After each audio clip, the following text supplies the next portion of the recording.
I'm Brian, and this is a haiku which is based around the initial move into the territory around Wardsend, particularly the area around the bridge. Wire over water, lines thinning to shadow, light moving the border. Wardsend Cemetery. How we heaped the dead upon the dead. Emma, beloved wife of George, also the above beloved George.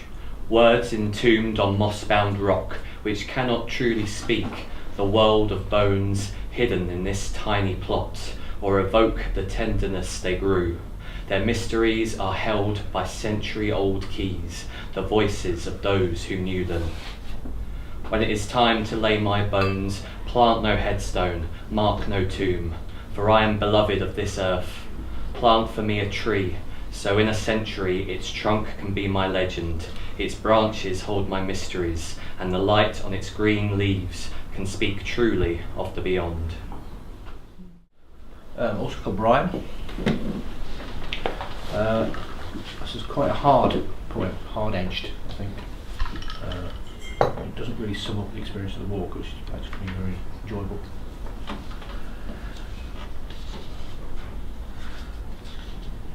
Her youth ribbed metal rhythmed emphysema, the panel doctor scribbled off.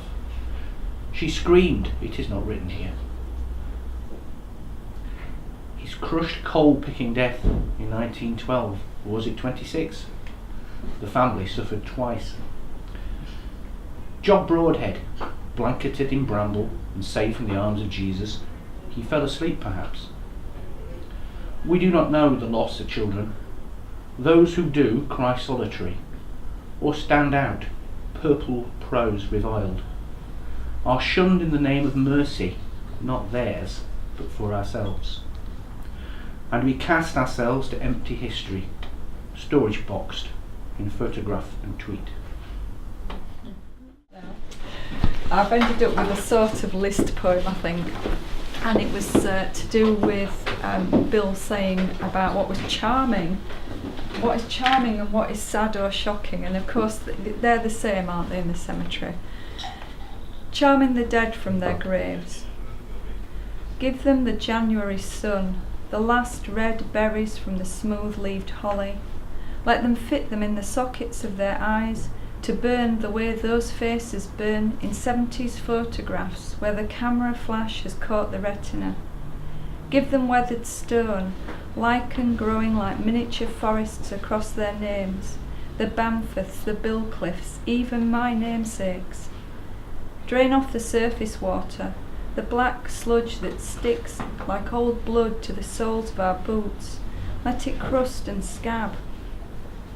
Rake up the fallen leaves, the butter curls of silver birch bark. Shore up the sunken graves that dent the earth, the way a scuppered boat dips and pulls more than its fair share of water into the emptiness of itself. Terrace the landfill that threatens to smother the cemetery like an avalanche, with flakes of paper and carrier bags, the sodden stuff of babies' nappies falling like sleet. Bleach the moss off the steps so the world no longer slips under our feet. Call this Wardsend for now. I run my hand over the piece of monument, not sure what you'd call it, an obelisk with knobbly bits, broken. At first I resent the monumental masonry. Who were they who could afford inscription to tell me about their lives? 1866, 7, 8 and 9, 1932. Departed this life. Why should I care? But there is beautiful botanical detail of acorns and cups fringing the headstones. Not austere, just beautiful. Water wheel turning inexorably, powering the mill, feeding the mouths, creating the wealth for some. A water wheel, static and still, rusted, run down, forgotten, forlorn, occasional gawps from some. The water wheel, befriended by budleia, butterflies, bees, creating a wealth of varying life, no longer useless for some.